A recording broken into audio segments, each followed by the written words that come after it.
பழமொழியே இருக்கு, கொளுத்தவனுக்கு கொல்லக்கூடு அப்படின்னு. அதனால நம்ம கொள்ளுல வந்து நிறைய மருத்துவ குணம் இருக்குப்பா. அதை வந்து நம்ம வந்து ரொம்ப யூஸ் பண்றது இல்லை.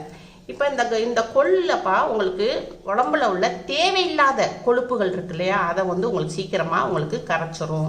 இன்னைக்கு உங்களுக்கு கொள்ளு பொடி செஞ்சு காட்டுறேன்ப்பா. இப்பப்பா கேஸ் ஆன் பண்ணியிருக்கேன். ஒரு இரும்பு கடாய் வச்சிருக்கேன். கொஞ்சம் சூடாகட்டும். இப்போ கடாய் நல்லா சூடாயிருச்சுப்பா. இப்போ நான் 2 கப்பு கொள்ளு இருக்கு.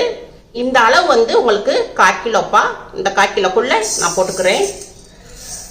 இப்போ அடுப்பை வந்து நம்ம மீடியத்தில் வச்சுக்கிடுவோம். மீடியத்தில் வச்சு நம்ம உள்ள வறுக்கணும்ப்பா. இப்போ கொஞ்சம் ப்ரௌன் கலரில் வந்துக்கிட்டு இருக்குப்பா. இந்த இப்படி ஒயிட்டாக தெரியக்கூடாது. எல்லாமே நான் வறுத்துருச்சுன்னா எல்லாமே ப்ரௌன் கலரில் வரணும். இப்போப்பா நமக்குள்ள வறுத்து முடிச்சாச்சு. இப்போ நல்லா எல்லாமே ப்ரௌனாக வந்துருச்சு. இதுக்கு மேலே வச்சுருந்தோம்னா கருகி போயிடும். இப்போ நம்ம இதை எடுத்து ஒரு பிளேட்டில் மாற்றிக்கிடுவோம். அதே கடாயில் அதே சூட்டில் இப்போ நான் 100 கிராம் கடலைப்பருப்பு பாயுது. இந்த கடலைப்பருப்பை போட்டுக்குவோம். இதையும் நம்ம மீடியத்தில் வச்சு பொன்னிறமாக நல்லா வறுத்து எடுத்துக்கிடுவோம். ஒரு 5 நிமிஷம் நம்ம கடலைப்பருப்பை வறுத்துருக்கோம்ப்பா. நல்லா வறுத்துருச்சு. இதையும் பிளேட்டில் மாற்றிக்கிடுவோம். அதே கடாயில் அதே சூட்டில் இப்போ இந்த அளவுக்கு நான் கருவேப்பிலை வாங்கியிருக்கேன். இந்த கருவேப்பிலோடைய ரேட்டே 5 ரூபா தான்ப்பா. 5 ரூபாய்க்கு கருவேப்பிலை வாங்கியிருக்கோம். இதை வந்து நான் சுத்தம் பண்ணி வச்சுருக்கேன். இப்போ இதை எல்லாத்தையுமே நம்ம உருவி போட்டுக்கிடுவோம். கடாயில் கருவேப்பிலை பூரா நம்ம உருவி போட்டுக்கிடுவோம். இப்போ நான் கருவேப்பிலை எல்லாத்தையுமே நான் உருவி போட்டுட்டேன்ப்பா. இதை வந்து நம்ம இதை கொஞ்சம் நம்ம வறுத்து எடுத்துக்கிடுவோம்.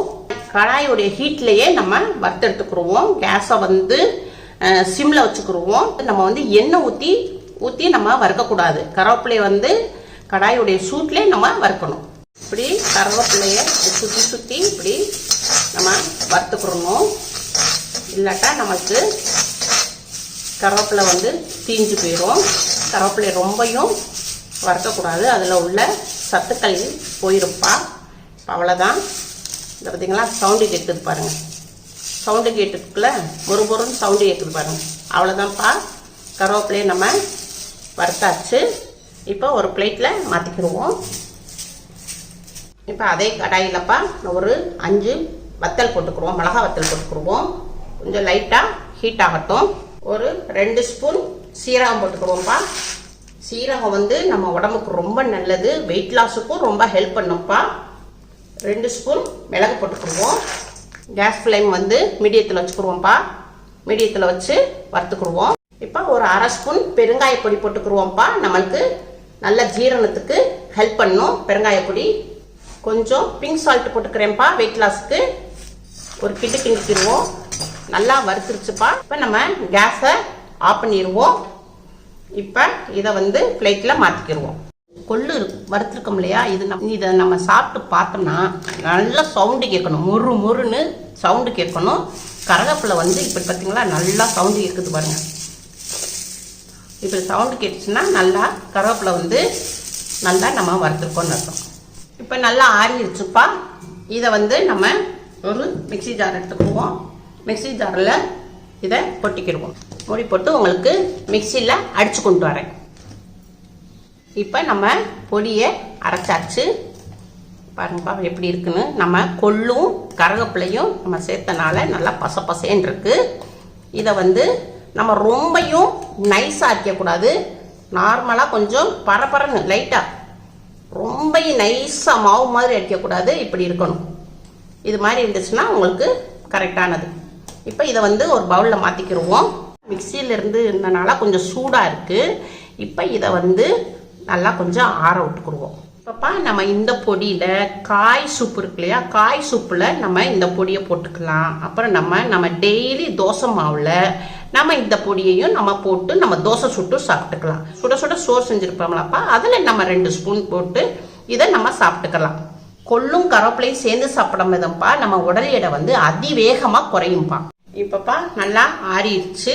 இப்போ வந்து நம்ம இதை வந்து 1 மாதத்துக்குனாலும் ஒரு 1.5 மாதத்துக்குனாலும் இதை வந்து அப்படியே ஸ்டோர் பண்ணி வச்சுக்கலாம்ப்பா.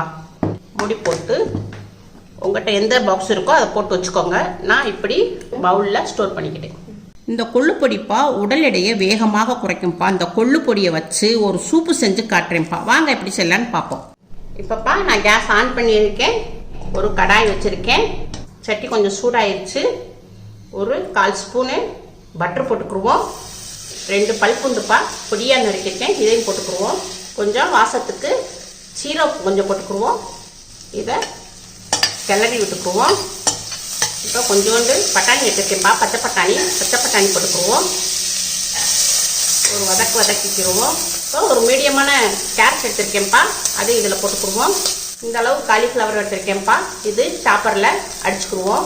இப்போ காலிஃப்ளவரை சாப்பரில் அடிச்சிருக்கோம், இதையும் போட்டுக்குருவோம். 1 கப்பு கொஞ்சம் முட்டைக்கோஸ் எடுத்திருக்கேன், இதை இதில் போட்டுக்குருவோம். ஒரு மீடியமான கேப்சிகம் எடுத்திருக்கேன், பொடியாக நறுக்கியிருக்கேன், இதையும் இதில் போட்டுக்குருவோம்.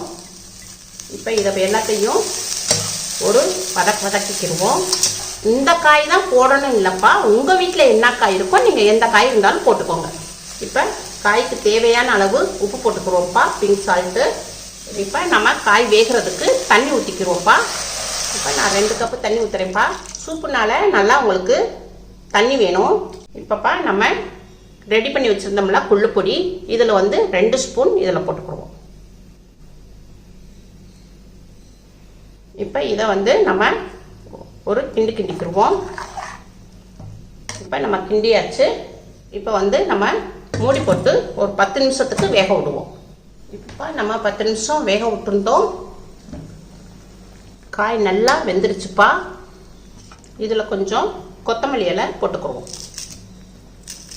நறுக்கி போட்டுக்குருவோம்.